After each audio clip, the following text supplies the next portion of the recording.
ఇలా భారత్ ఇలా విజయం సాధించింది. మా కోట్లేసి గెలిపించిన ఓటర్ మహాశయులందరూ కూడా మేము అభినందన తెలియజేస్తున్నాం. కాంగ్రెస్ పార్టీ ఓటమి వాళ్ళకు రంజాన్ గిఫ్ట్ ఇస్తున్నాం. పండుగ చేసుకోండి కాంగ్రెస్ పార్టీ వాళ్ళు. ఇలా డబ్బుల సంచులకు ధీటుగా ఓట్ల డబ్బాలు విజయం సాధించినాయి.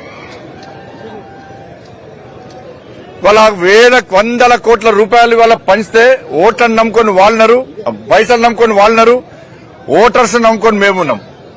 ఓట్ల సంచులు ఓడిపోయినాయి, ఇలా నోట్ల సంచులు ఓడిపోయినాయి, ఓట్లు మాత్రం గెలిచినాయి. ఇవాళ రాహుల్ గాంధీ గారు సమాధానం చెప్పాలి.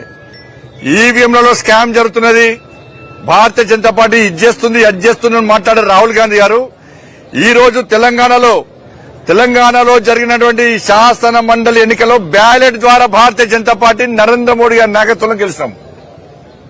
బ్యాలెట్ ద్వారా గెలిచినాం. దీనికి కాంగ్రెస్ పార్టీ ఏమి సమాధానం చెప్తారో స్పష్టం చేయాలి. బ్యాలెట్